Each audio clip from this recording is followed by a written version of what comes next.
بەناوی خوای بەخشندە و میهرەبان، سڵاو و ڕەحمەتی خوای گەورەتان لەبێ خۆشەویستان. خۆشحاڵم لە گفتوگۆ دێمەوە خزمەت ئێوەی بەڕێز و خۆشەویست. بۆنە و یادە ئاینەکان، ئاینی پیرۆز ئیسلام بە چ مەبەستێک دایناون؟ ئایا کاریگەری بۆنە و یادە ئاینەکان لەسەر کۆمەڵگە چیە؟ بە تایبەتی لە بابەتی پێکەوەژیان و بڵاوکردنەوەی ئاشتی و ڕەحم و سۆز و بەزەیی لە ناو یەکتردا. بۆچی لە ئێستادا بۆنە و یادە ئاینیەکان بە جۆرێک کاڵبۆتەوە کە تەنها بەسەرماندا تێدەپەڕێ، جگە لەوەی کە خوای گەورە لە قورئانی پیرۆزدا باز لەوە دەکا کە دەبێ ئەو بۆنە و یادانە بە گەورە بگیرێن و وەکو شاعیرە باسی کردووە. لە کۆمەڵگەی ئێستای کوردی زۆر جار دەبینین کێشە و گرفت لە نێو کۆمەڵگادا هەیە. کاریگەری ئەو کێشە و گرفتانە بۆ ئەوە ناگەڕێتەوە کە ئێمە لە ڕووی کۆمەڵایەتیەوە و لە ڕووی هاموشەوە کەم تەرخەمین، بۆیە ڕەحم و سۆز و بەزەیی لە نێو کۆمەڵگەدا بە جۆرێک کەم بۆتەوە کە تووشی گرفتی گەورە بووین. ئایا ئەگەر بگەڕێنەوە سەر ڕێزکە جوانەکەی ئیسلام ئەم گرفتانە چارەسەر دەبن، بە تایبەتی بۆنەکان وەکو جەژن بە هەل بخۆزینەوە بۆ ئەوەی سەردانی یەکتر بکەین و ئەم شەعیرە گەورەیە بە زیندوو ڕابگرین بۆ ئەوەی دوجار لە ژیانی ڕۆژانەماندا کەلک و سوود و قازانجی لێوەربگرین. گفتوگۆ دەست پێ دەکەم لەگەڵ زۆر بەڕێزان، مامۆستا هەندرێن بالیسانی، بانخواز و وتاربێش. زۆر بەخێر بی، سوپاس دەکەم مامۆستا.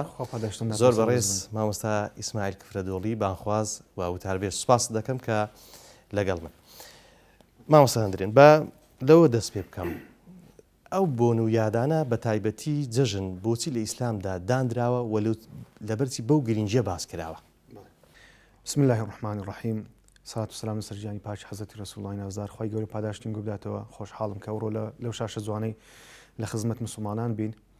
خوای پەروەردگار لە قورئانی پیرۆزە فەرمێ ذلک ومن يعظم شعائر الله فإنها من تقوى القلوب. ئەو کەسانی کە شعیرە و بۆنە دینیەکان بە گەورە ئەگرن، ئەو لە تەقواداری و گەورەی خۆیانە. عید و جەژنە و بۆنەکان خوای پەروەردگار کە دایناون لە بۆ ئێمە، کە بە تایبەتی کە پێغەمبەری خۆشەویستمان دوو جەژنی لە بۆ ئێمە داناوە، ڕەمەزان و قوربان، کە هاتە مەدینەی دیتی منداڵەکان گەمە و یاریانە کرد. پێغەمبەر فەرمووی ئەو جەژن و بۆنە و جەژنانە لە بۆ ئێوە گۆڕدراون بە دوو جەژن، جەژنی ڕەمەزان و قوربان. ئەم دوو جەژنە لە بۆ ئەوەن کە خوای پەروەردگار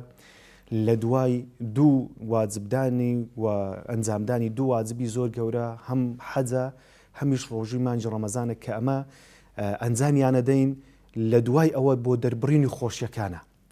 بۆ ئەوەیە کە ئێمە شکر و سوپاسی خوای پەروەردگار بکەین، لعلهم یشکرون،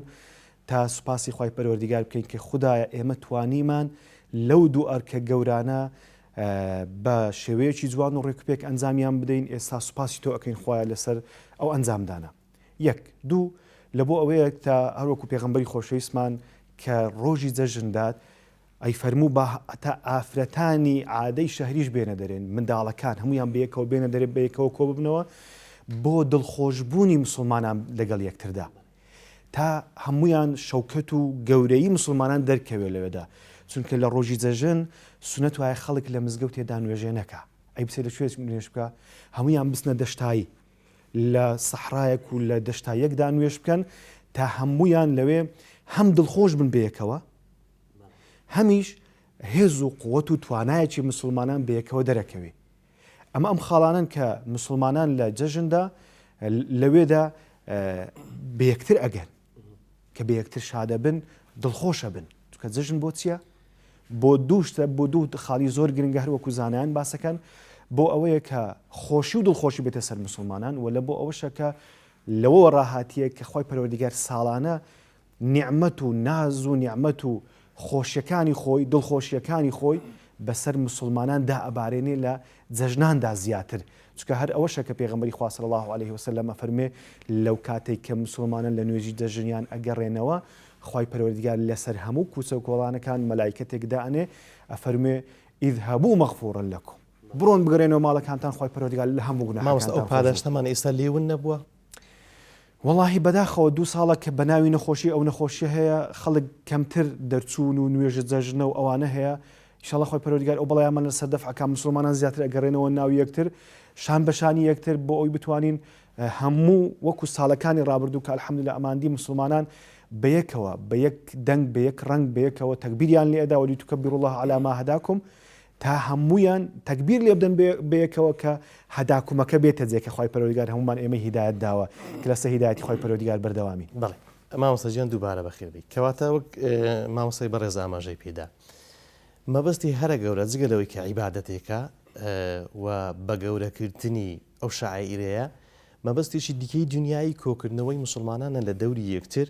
و خۆشی دەربڕینە و هەستکردنە بە معاناتی یەکتر تاوەکو معانەتە لە سەرێکتر لابین هەز ناکەین ئێستا ئەم بابەتە کار بووتەوە یعنی کەمتر ئێمە گرنگی بەو بۆنەوە یاددان دەدەین بۆ ێژەنگە گرفتی دیکەمان لابەلا زۆرتر لۆ بێتە پێش. بسم الله الرحمن الرحیم پشکی دەستخۆشتان لێ دەکەین و خی گەورە پاداشتان داتەوە بە تاکید پرسیارەکە لە جێخۆیەتی و بەحقە دەگەر ئێمە تەماشای جێژن و بۆنەکان بکەین چونکە هەم جێژن زۆرجار کۆمان دەکاتەوە و هەم بۆنەکانیش بێزگە لە جێژنەکان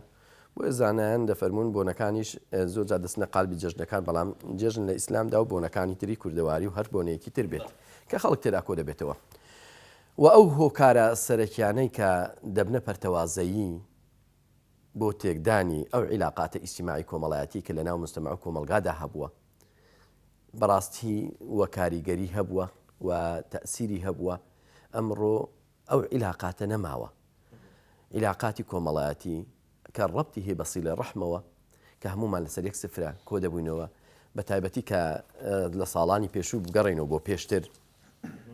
ئینسان ئەگەر لە کات و ساتەکانی دیکە پەرتەوازە بوو بێت بەڵام لە مناسەبات و لە جێژنەکانە لەگەڵ یەکتری خڕدەبوونەوە لە دەوری یەکتری کۆ دەبوونەوە کەزگەلەوەی بابەتێکی شاعیرەیە کولتورێکی جوانی کەلتورێکی جوانە ینی ئەو تەعاونە ئەو هاریکاریکردنە ئەو کۆبوونەوە و سەردانی یەکتریکردنە بەڕاستی ڕەبتیەکی گەورەی بە ئاینی پیرۆزی ئیسلامەوە هەیە ئیسلام فێری کردوین کە ئێمە مامەڵەوان جوان بێت و لەگەڵ یەکتری هەڵسین دانیشین و ڕق و کینە لە ناو دڵ و دەروونماندا فڕێ بدەین لە ئیبن عەباسیان پرسیە ڕەزا و ڕەحمەتی خوای لێبێت فەرمویان ئێوە لە سەرەتای بینینی مانگدا چۆن پێشوازی ڕەمەزانتان دەکرد سەیەکی زۆر جوانی کرد تو وڵی یەکەم خاڵکە دەستمان پێ دەکرد لە پێشوازی ڕەمەزان فرەدانی بغز و غەرەز و ڕق و کینە بوو لە ناو دڵماندا بە حەقەت ئینسان کە ئەو شتەی لە دڵدا نەما ئێمە لە ڕەمەزاندا بەرەو جەژن دەچین لە پاشیان دیسان بەرەو جەژنی قوربان دەچین چەندین بۆنەی ترمان هەیە هەموو ئەوانەوا دەکات کە بەڕاستی ئینسان کە ڕق و کینەی لە ناخدا نەبوو لە دڵ و دەروون دانەبوو دەتوانی پێکەوە هەڵکا پێکەوە کۆ بێتەوە وەکو نمونونەکە زۆر جان ئەوە دێنینەوە کە پێغەمبەری ئەکرەم عەلەیهی سەڵات وەسەلام دەفەرمێ والله في عون العبد ما دام العبد في عون أخيه يعني صل من قطعك برو يعني إنسان دەبێ بەڕاستی هاریکاری یەکتر بێ وەسیلە ڕەحم جێبەجێ بکە و نەبێتە دەستەوە دەست ینی کوردەواری قسەیەکی هەیە دەڵێ شین و شایی دەستەوایی بەڕاستی ئەمە لەگەڵ کەلتوری ئیسلام ناگونجێ شین و شایی دەستەوایی لە حەقەتدا بەڵکو پێغەمبەری خوا صلی الله علیه وسلم فێرمان دەکات کە ئێمە سەردانی یەکتری بکەین هەموو شۆمان هەبێ بۆ یەکتری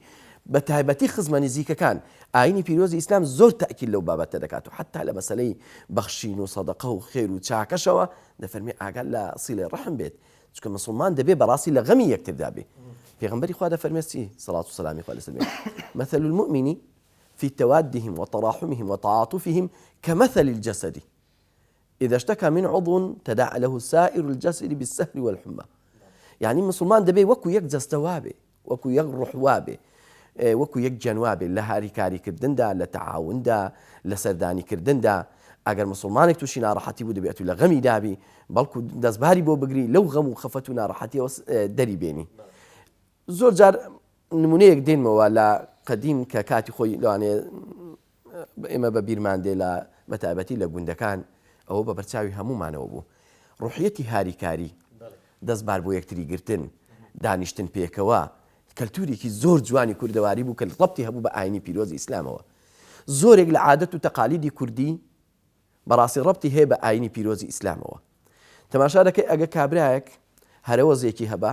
هەموویان دەچوو ئیشێکی ئەوە بە هەرەوەزدەیان کرد بانیان خۆڵ دەکرد ئەو کاتی خۆڵ بوو فران دەدا سەربانی و بۆی کەوە گڵەکەی بڵاوکەن خەڵک بەبێ جیاوازی هەمووی کۆ دەبەوە لە خۆشیەکانە کەس نەیدەزانی کێ ساحیبی خۆشیەکەیە لە تازیەکانە کەس نەیدەزانی کامە ساحیبی تازیکەیە بەبێ فەرقی خەڵک هەمووی لەبەر دێرکە ڕادەوەسەوە بە خێراتنی دەکرد و فەرموو بە خێرچی و بە خێربێ و ئابە و شێوە ڕەفتاریان دەکەن ئەمە معنای ئیسلامە، ئەمە معنای پێکەوە ژیانە، ئەمە معنای تەبایی و برایەتی و خۆشەویستیە. کە لە خۆشناوەتی پیان دەگوت زبارە زبارە ئێمە شەی زبارە بەکاردێنین. باش کەواتە دەگەمە ئەو حاڵەتەی ئێمە هەردوو بابەتی ئەسڵەکەمان هەم لە دین هەم لە کولتوری جوانی کوردەواری لەبیر کردووە بۆ ئێش ڕەنگە هەموو نەهامەتیەکان نا بەڵام بەشێکی گرفتەکانی کۆمەلگەر لەوە سەری هەڵدابێت کە ئەمە ئەسڵەکەمان جێهێشت ئەسڵەکەمان واز لە هێنا دروستە قسەکەم والله خۆی حدیثش پێغمبەری هەیە صلی الله عليه وسلم ئەفەرمێ ئەگەر وازیان لە حکمکردن بە قورئانی پیرۆز هینا مسلمانان بە دین هینا بەعام ئیلا خوای پەروەردیگار زاڵمەشیان لەسەر مسەڵەتەکە و کێشە و مەشاکلەکەویتە مابینی خۆیان خەمسون إذا ابتليتم بهن وأعوذ بالله هەروکو پێغمبەر فەرمێ پێنج بەڵا هەیە ئەگەر هاتە ناوتان ئەگەر هاتە ناوتان خۆم ئەپارێزم بەخوای پەروەردیگار کە بێتە ناوتان یەک لەوانە ئەوەیە ئەفەرمێ کە مسلمانان وازیان لە حکمکردن بە قورئانی پیرۆز و شریعەتی پیرۆزی ئیسلام هینانە ناو خۆیان ئیلا کێشە و مەشاکلەکان ئەکەویتە مابینی خۆیان و بەڵای گەوریان بەسەردادێ و ئەفەرمێ لە بەشش کە ئەفەرمێ ئەگەر زەکاتیان نەدا خوای پەروەردیگار بارانیان لەسەر ئەگریتەوە. جا ئەوانە کۆمەڵێک شتەکە لێ باسەکە. جا لێرە ئەگەر بین ئەمە تەماشەی ئەو حەدیثەی پێغەمبەری خوا بکەین صلی الله عليه وسلم بەڵێ ئەمە ئەو کێشە و مەشاکلانی کە ئەوڕۆ دێتە ناوەمە کە ئەمە پێشان لە جێژنان هەروەکو پێغەمبەری خوا صلی الله عليه وسلم و حەزرەتی یوسف سلامی خوای پەروەردیگاری لەسەر بێ کە بە برایەکانی فەرموو لا تەثریب عەلەیکم اليوم بڕۆن ئێوە هیچ لەسەر نییە. پێغەمبەری خۆشەویستمان کە داخلی ناو مەکەی بوو ئێمە چیان لێکرد هەمومان نەزانین پێغەمبەری خۆشەویستمان چی لێکرا و دەرنرا بە ئەنواع بوختانی لە بۆ دروست کرا فەرمووی چی اذهبوا فأنتم الطلقاء بڕۆن ئێوە ئازادن هیچتان لێ ناکەم کە گەورەترین دوژمنی پێغەمبەری خوا ئەبوو سوفیان بوو کە هاتە ناو مەکەی فەرمووی من دەخەلە دارە ئەبی سوفیانە فهو ئامین. چەند جوانە چەند دەرسی گەورەمان فێرەکە گەورەترین دوژمن بە شەکراوی ئەی خنچینی هەمووزار لە ناو کوردەواریمانەرێ ئەی فەرمی هەر کەسێک پستەماری ئەبوو سوفیانی ئەو ئامینە کەس دەستی ناکاتێ هەر کەسێک پستە ناو بەیتێ کەس دەستی ناکاتێ ئەوە کافرەکانن و دەریان نەیە عقوبیان ناکە. جا ئەوانە هەمویان ئەبوو سوفیانیش ئەگرێ. جا لێرە قسەکرد کرد سەرەتا فەرمووت پێکەوە ژیان و بێکەوە هەڵکردنی ئێمە لە ڕابردوو ئێمە هیچ کێشەمان نەبووە قەت هەمومان بێکەوە ژیای مسلمان و بەدین و بێدین و هەمومان بێکەوە کێشەمان نەبوو بەڵام لەو دوایانە کەشتیان هینە بەو شیعارە گەورە گەورانە کە هاتن بە ناوی ڕێکخرا و بە ناوی حیزب بە ناوی فڵان هینایان ئەیانەوی خۆ گەورەکەن بەوەی ئیسلام بچووکەنەوە کەنا ئیسلام ئەوانی هەموو فێری ئێمە کردبوو هەمومان بێکەوە ئەژیان کوشتن نەبوو لێدان نەبوو ئەو کوشت و کوشتار و قەتلی کە ئێستا هەیە کە ئیسلام لێ قەدەغەکردینە نەبوو بۆ ئێستا زیاد بووە. یعنی کەواتە ئەم ڕێسا و بنەما جوانانەی لە ئاینی پیرۆزی ئیسلام هەیە بەگشتی و ئەگەر ئیسلامیش یعنی کەنار خرا بەم شێوازەی لێدەی کە ئێستا ئێمە بین جێژنەکان وا بە سادەیی سیر بکەین کە لە پێشووتردا دڵخۆشی جێژنەکان ینی هاموشۆکردنی یەکتری بە شەعیرە ژیرایە و بە واجبێک ژیرایە و بۆ تەمەشاکرایە کە خێرێکی گەورەی لە هەندێک لای هەندێک زانیان هەر واجبە جێژنە بەس لە لای هەندێک لە زانیان ئەفەرموون سنەتێکی مؤکەدەیە ئەکیدەکەوێت کە سنەتێکی مؤکەدەی زۆر زۆر خێرە پێغەمبەر لەسەری بەردەوام بۆ قەت تەرچی نەکردیە هەتا خۆشییان دەربڕێ ینی ئەمە دەبی بگەڕێنەوە خزمەت پێغەمبەری خوای صلی الله علیه وسلم لەو کاتێک کە حەزرەتی ئەبوبەکر دێتە ماڵی کچەکەی خۆی کە حەزرەتی عایشە دایکی ئیمانداران دوو جاریە لەوێنە و دەفێ لێ ئەدەن و شعر و سرود و گۆرانی ئەڵێن ئەوەی کە مەشروعە لە ماری پێغەمبەری لە بۆ حەزرەتی عایشە حەزرەتی ئەبوبەکر تووڕە ئەبی فەرمی ئەبی مەزامیری شەیطانی ها مۆسیقی شەیطانی لە ماری پێغەمبەری لێ ئەدرێ دەنجی گۆرانی ها دەنجی شەیطانیە في بيت الرسول لە ماری پێغەمبەری خوای کە دەنگە گاتە خزمەت پێغەمبەری خوای پێغەمبەر فەرمێ یا ئەبا بەکر دعهما لیان گەڕێ بابرێن فإن لكل قوم عيدا هەموو قومونەتەوەیەک عیدێکی هەیە وهذا عیدنا ئەوە جێژنەی مێ باخۆشی دەرببڕێن چکە جێژنەوەکو گوتمان ڕۆژی چییە ڕۆژی خۆشی دەربڕینە بۆیە ئێمە دەبی ئەو معنە جوانانەی جەژنێ بینینەوە ناو خۆمان يعني پێغەمبەری خوا صلی الله علیه و سلم ئەیفەرموو ڕۆژی جەژنان ئەیام و ئەکلین و شوربین و ذیکرین ڕۆژی خواردن و خواردنەوەی ئەزانین خواردن و خواردنەوە لە چیە یعنی خۆشی دەربڕینە و ذیکرین لە یاد نەکردنی خوای پەروەردیگاریشە کە ئەوانەمان کرد جەژنەیەک و وەکو لە پێسەر تا ئاماژەمان پێکرد سوپاسگوزاری خوای پەروەردیگار لەگەڵ ئەوانە لە یاد نەکردنی خوای پەروەردیگار خۆشی دەربڕین تا ئەوەی کە پێغەمبەری خوا صلی الله عليه وسلم ئاماژەمان پێەکە کە خۆشیەکە بەیەکەوە دەرببڕین جوانیەک بداتە ژیان چونکە کەسێک کە بەردەوام غەمبار بی کەسێک کە بەردەوام کۆسکەتی بی لەگەڵ خۆشیەکانی خەڵکدانەبی ئەوە کام خۆشی دەربڕینە لەوێ کام ژیانی جوانە بڵێ جوانی ژیان لەوێن دەرنییە بڵێ دەست خۆشبی ماوەستە سیلەی ڕەحم بێگومان ئەوەی کە خوای گەورە باسی کردووە سیلەی ڕەحم یەکجار زۆرە پێشتر ڕەنگە کولتورێکی زۆر جوان لە کوردەواری هەبوو بێ ئێستا کەمتر بووە ئەویش کۆبوونەوە لە ماڵە گەورە کە منداڵەکان پێدەن ماری بابە گەورە ئێستا دەبینین نەک لە جەژنەکان بگرێت لە ڕۆژانی دیکەی ئاساییش ئەم کۆبوونەوەە کەمتر بووە چەندە ئەمە هۆکار بۆ ئەوەی ڕقوقینە جێگای ئەم سۆز و خۆشەویستێ بگرێتەوە بەڵێ بەحقەت ئەگەر ئێمە تەماشای ئەم حاڵەتە بکەین بۆ کۆ نابینەوە ئەو هۆکاران چیە لە بری خۆشەویستی بۆ ڕقوقینە بۆ داخراوی بۆ گۆشەگیری هەموو ئەوانە بەڕاستی کۆمەڵێک ئەسباب هەدا یەکێک لەو ئەسبابانە کە بەڕاستی ئاماژەی پێ بکەین ئەو حاڵەتە تەکنۆلۆژیایە ئەو ئەنتەرنێت و موبایل و ئەمانە هۆکاری سەرەکی بوونە بۆ ئەوی کە خەڵک بەڕاستی عیلاقاتی ئیجتیماعی کۆمەڵایەتی کەم بێتەوە سەردان و سەردان کەم بێتەوە یعنی جاران کابرا سیارەی نەبوو و بە تەکسی بووە دەبووە چوو باگەرازی 2-3 ساعت ئینتیزاری کردبە ئەو جار لە مناسبەیەکی ئاوادا دەچوو 1-2 ڕۆژیش لای دەماوە کابراژ نەی دەزانی تا لە دەرگایدا ئەوەندە دڵی پێ خۆش بوو مەدریسێکی خۆش خەڵک هەموو لە دەوری یەکتری کۆ دەبەوە بەڵام ئێستا ئەوە نەماوە تەماشا دەکەی ئێستا باوک و کوڕە 5 مانگ 6 مانگە یەکتری نەبینیوە لە مناسباتی جێژنی ئەگە تەلەفۆنێکی بکات تەواو یعنی بە موبایلەکەی دەستی ئەوەندە مەشغوڵ بووە ئەوەی تری ئیهمال کردووە بۆ یەکێک لە هۆکارەکان بەڕاستی ئەوەیە کە ئەو تەکنۆلۆژیا و ئەو بەکارهێنانی ئامێرە ئەلکترۆنیەکان و موبایل ئەنتەرنێت ئەو مەشغەڵەتە وای کردووە کە بەڕاستی ئەو کە لە بنەڕەتدا دەڵێن لە پێناو مرۆڤایەتی پێشکەوتنە لە پێناو مرۆڤایەتیە لە ڕوویەکەوە بەڵام لە ڕوویەکەوە تەسیرێکی گەورەی لە عیلاقاتی ئیجتیماعی کۆمەڵایەتی کردووە ئەوە خاڵێکیان پێم وایە بە تایبەتی ئەو 2 ساڵە بە ناوی کۆڕۆنایەوە بە ناوی نەخۆشیەوە وای کردووە کە بەڕاستی عیلاقات و ئیجتیماعی نەمێنی بازاڕەکان گرمەی دێ بەڵام سەردانی یەکتری ناکەین نەکو لەبەر نەخۆشی کۆڕۆنا کاکە دەکرێت ئینسان بەڕێنمایە تەندروستیەکانەوە سەردانی یەکتریش بکات یان ئەگە نەخۆش نەبێت زۆر ئاساییە سەردانی یەکتری بکات چونکە ئەمە پێغەمبەری ئەکرەم عەلەیهی سەڵات وسەلام فەرمانمان پێ دەکات کە ئێمە سەردانی یەکتری بکەین هەموو شۆمان هەبێ لەگەڵ یەکتری و یەکێکی تر کە ڕەنگە لە کاتی ئاسایی چەندە پێویستمان بێکە لە کاتی تنگانە زیاتر پێویستمان بەڵێ بەتەکیدا ئێستا ئاماژەی پێ دەکەم کە لە کاتی تنگانە چەند زەروری ئێمە سەردانی یەکتری بکەین و یەکێکی تر بەڕاستی کە لە هۆکارەکان بۆ ئەوی کە کۆ نەبینەوە بۆی عیلاقاتی ئیجتیماعی کۆمەڵایەتیمان نەبێت دوورکەوتنەوەی لە شەریعەتی خوا بڕوا بکە گومانی تێدانە ئینسان تا چەند دوور بێت لە شەریعەتی خوا ئەوەندە دەبێت لەلایەنە کۆمەڵایەتیەکانەوە تا چەند بین بە پابەند بین بە شەریعەتی خوا و بە دینی خواوە ئەو کاتی عیلاقاتی ئیجتیماعی کۆمەڵایەتی سەردان هاموشۆ ڕێز حورمەت سۆز و میهرەبانی هەموو لە ناخی مرۆڤەکاندا زیندوو دەبێتەوە بۆیە ئەمە هۆکارە چەند هۆکارێکەیە کە ئێمە پێکۆکۆبینەوە خوای گەورە ئێمەی بە مرۆڤ دروست کردووە خوای گەورە دەفەرمێ یا ئەیها الناس إنا خلقناكم من ذكر وأنثى وجعلناكم شعوبا وقبائل بۆچی لتعارفوا خۆ نەک لتحاربوا ئێمە بۆ تعارف و بۆ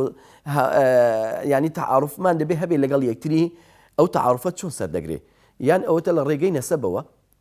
یان لە ڕێگەی ژن و ژنخوازیەوە لە ڕێگەی عیلاقات و هاموشۆ و سەردانی یەکتریەوە ئەمە دەبێ ئاینی ئیسلام نەک عیلاقەی داناوە بە مەزەروری واجبی زانیوە لەگەڵ مسلمان لەگەڵ مسلمان یان لەگەڵ خزمە نزیکەکانت بەڵکو لەگەڵ غیرە مسلمانیشدا ینی دەبێ ئینسان ئیسلام ئەوەی فێر کردوین کە ئێمە دەبێ مامەڵەمان هەبێ پێکەوە ژیانمان هەبێ لەگەڵ مەسیحی لەگەڵ جوولەکە لەگەڵ هەموو ئەدیانەکانی ترکە لە دەور و بەرمانن ئیسلام فێری نەکردوینەکەوە ئێمە گۆشە گیر بین و ڕقمان لە دڵدا بێ بەڵکو پەیامی ئیسلام پەیامی ئاشتیە پەیامی پێکەوە ژیانە پەیامی ڕەحم و سۆز و میهرەبانیە و یەکێکی تر لەو شتانەی کە دەمەوێت لە خزمەتان باسیکەین چەند هۆکارێکە وەکو باسمان کرد لە تعارفەوە ئەو هۆکارانە سەرەکیانەی کە دەبنە هۆی عیلاقاتی ئیجتیماعی کۆمەڵایەتی هاموشۆکردنە ینی ئەگە هاموشۆ نەبوو وردە سار دەبێت جارێک دوو جار سەردانی تۆم کرد خزمیش دەبێتە بێگانە سەردان نەکردەوە سەردام ناکەی وای لێ هاتووە کە من لەگەڵ ئەو کەلتورە دانیمە چکو پێغەمبەری خوا دەفەرمێ سیل من قەتعک بەڵام جارێک دوو جار سێ جار کە ئەتوو سەردان نەکرد نیشانی ئەوی پێت ناخۆشە بێ ماڵت بۆیە کە ئەتوش هەموو شت نەبوو ڕەد الفعلت نەبوو ئەوە عیلاقەکە نامێنی یەکێکی دیکە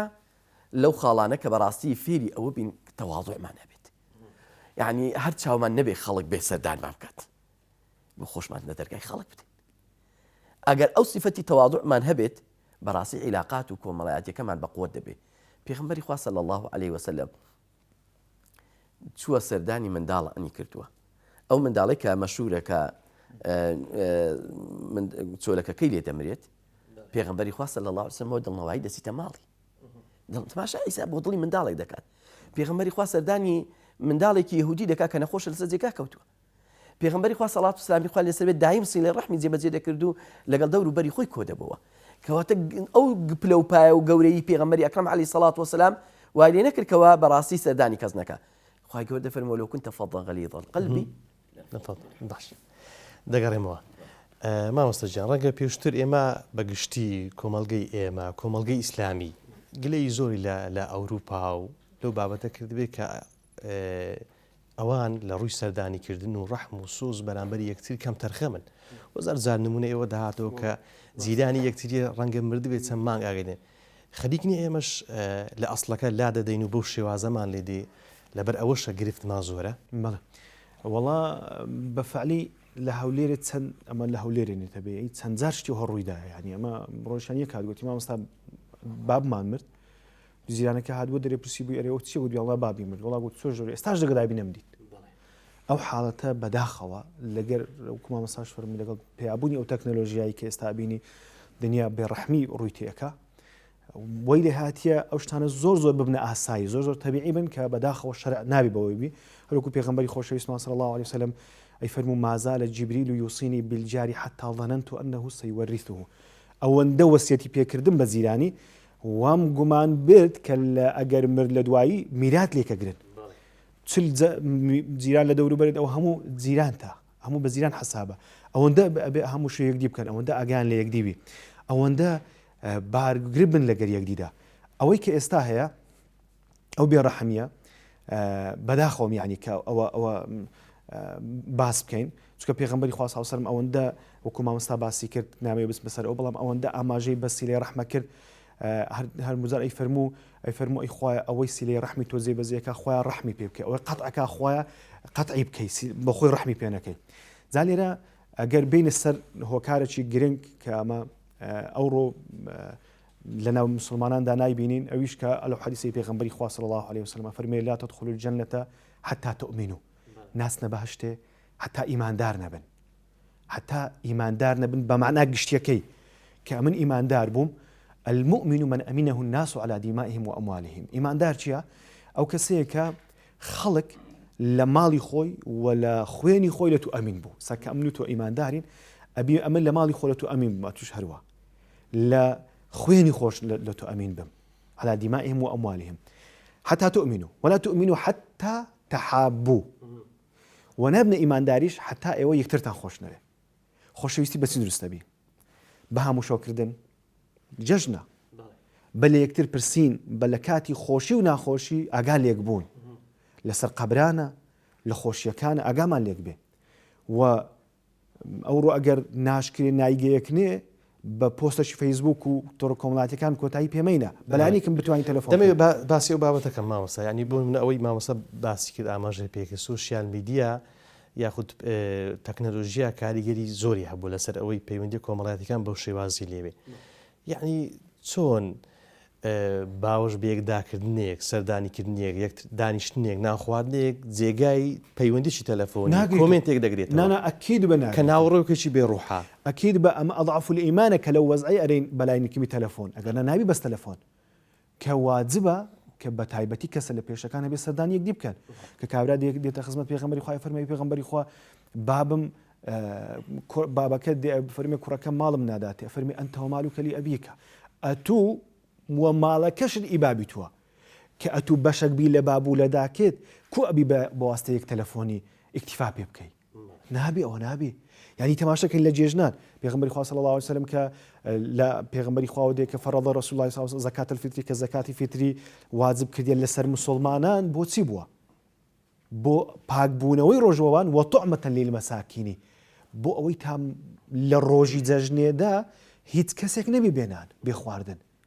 هیچ کەسێک نەبێت لە ماڵەوە خواردنی نەبێ وەکو ملوت و وەکو دەوڵەمەندەکە بێت دەوڵەمەند و فەقیر لە ڕۆژی جەژنێدا واجبە لەسەر مسلمانان کە ئەبێ هەموویان وەکو یەکدی خواردنیان هەبێ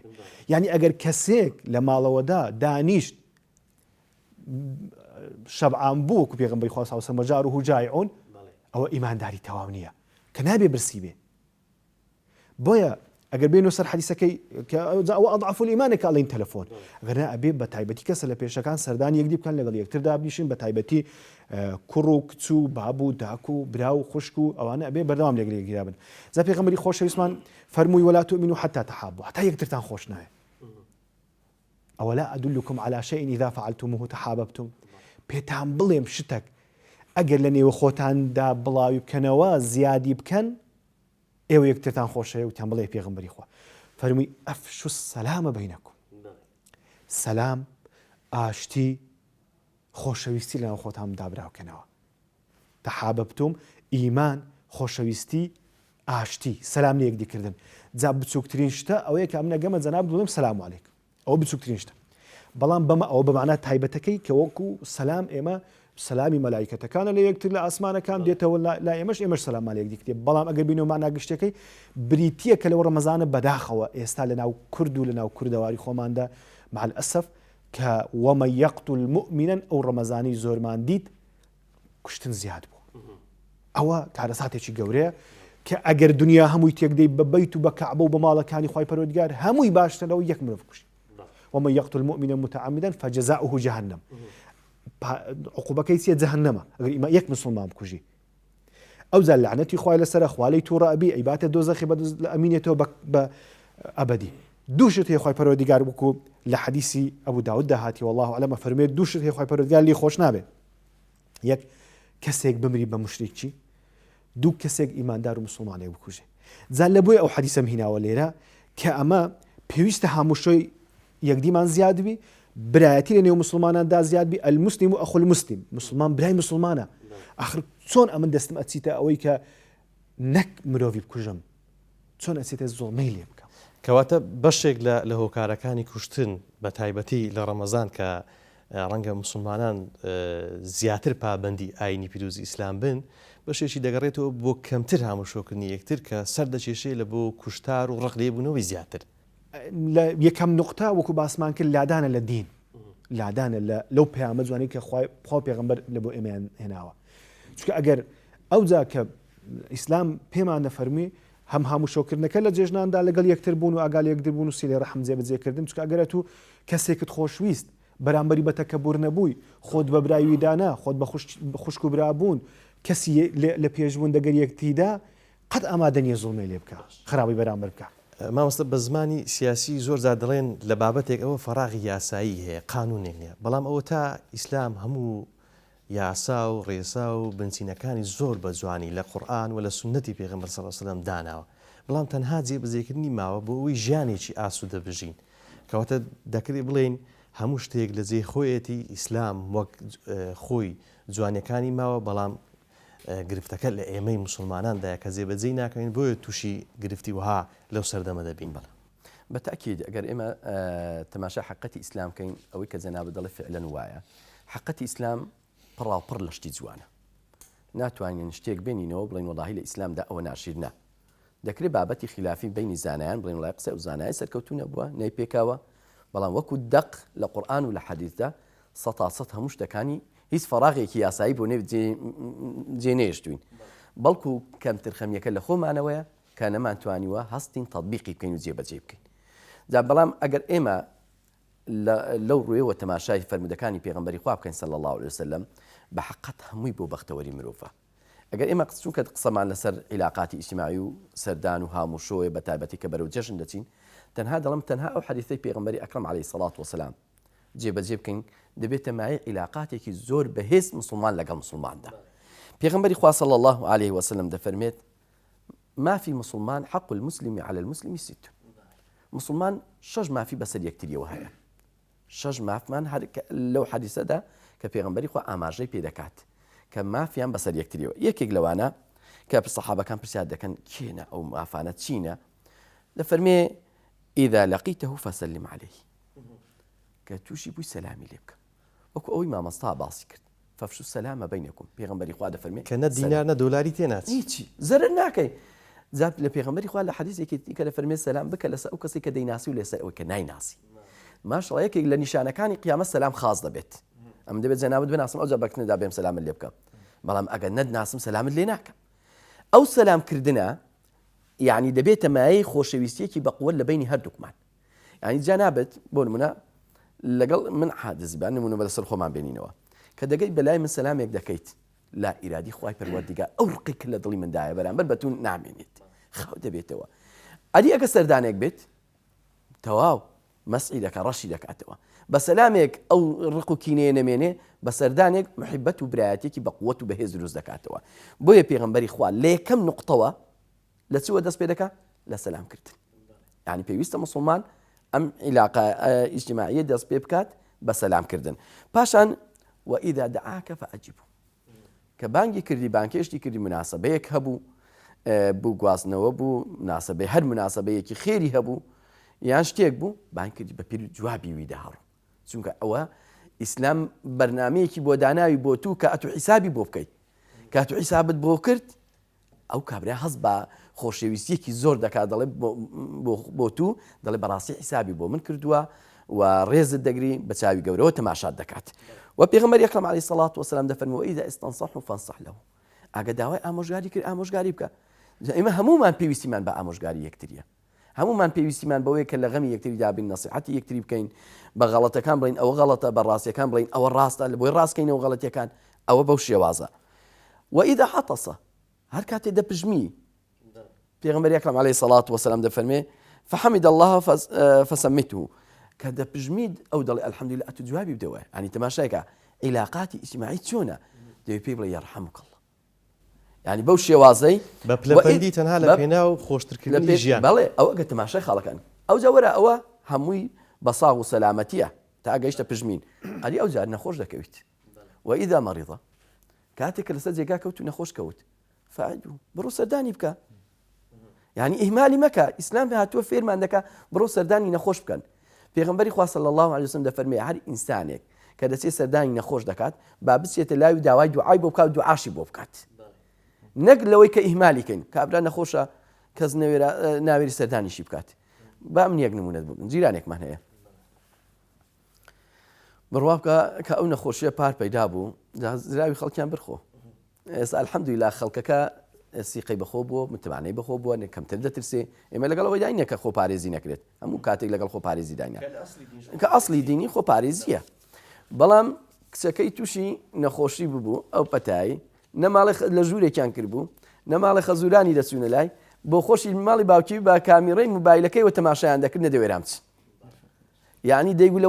ئەو باوکی بۆ میگەگەڕەوە تی وەڵڵاهی جەرگم دەهاتە دەرێ وای لە منداڵەکانی ئیزنیان نەدەدام لەوێشەوە بە تاقی تەنێ بوو خواردنیان لە ژوورێ بۆ هەڵدەدا دەڵێ ئەوەندە خۆمان پاراز ئەوەندە خۆمان پاراز لە ناو ماڵی خۆماندا خۆم و عائیلەم هەموو تووشی ئەو نەخۆشی بووی یعنی تەماشایکە ئەی کە جاری وەهست ئەو سەردانەی تو کە دەچێت لای بە خۆپارێزیەوە بڕۆ دڵی بدەوە بڕۆ قسەیەکی خۆشی بۆ بکە بە دوعایەکی بۆ بکە کەواتە ئینسان زەرورە لە کاتی نەخۆشی و ناخۆشیدا بچی سەردانی بکات و هاموشەی بکە ئەی کە دەمرێت وئیدا ماتە فاتبعوه کاتێک کە دەژمری ئیهمالی مەکە بڕۆ لەگەڵی بڕۆ سەر قەبران کەواتە ئەم ئیسلامە هاتووە فێرمان دەکات کە دەبێت ئێمە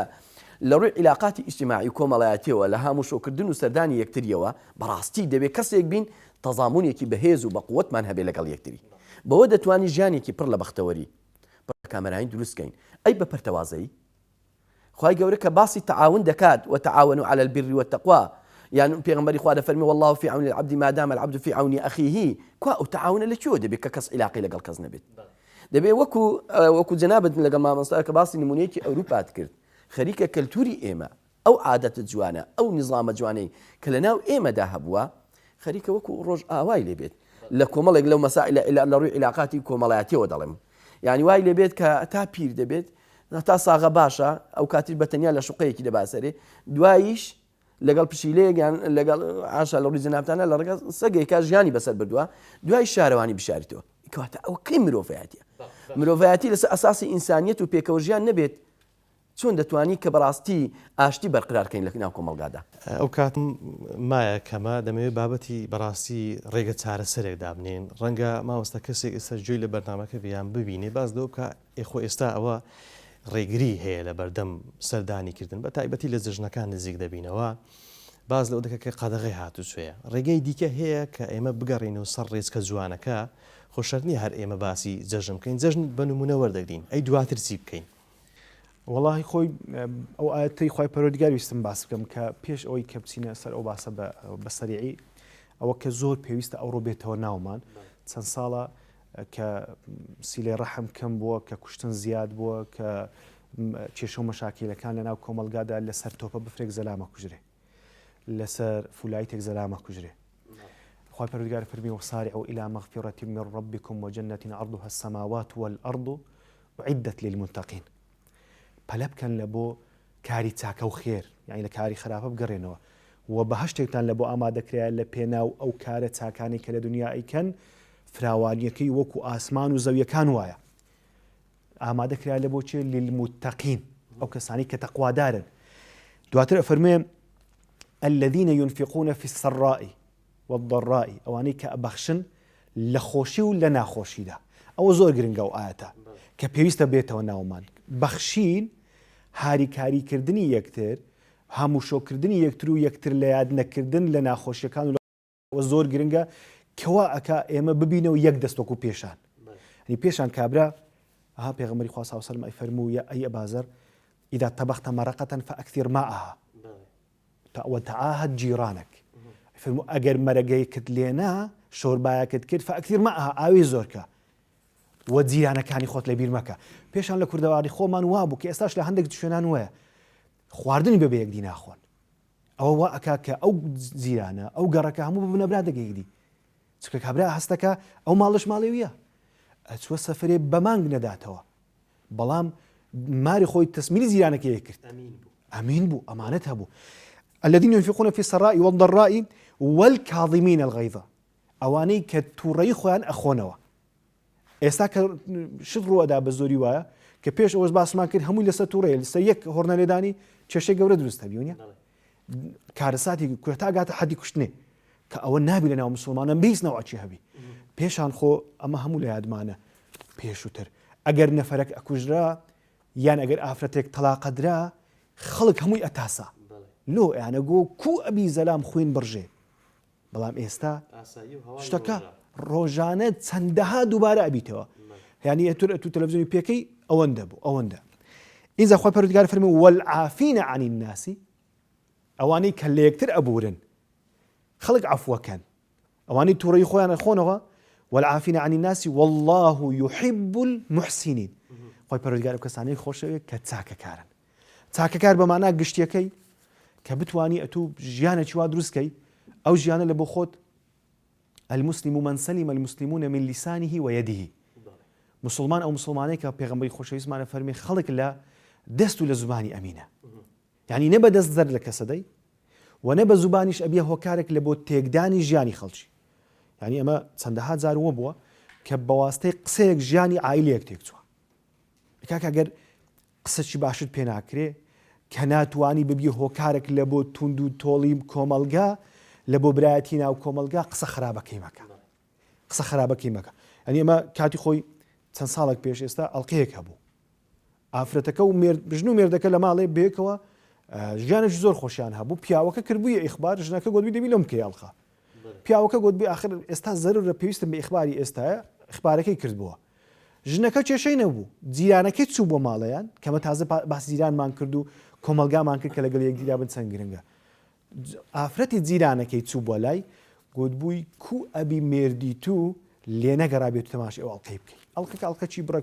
باشیش نەبوو براو بوو لەنێو کۆمەلگایدا ئافرەتەکە لە نەفسیەتی خۆیدا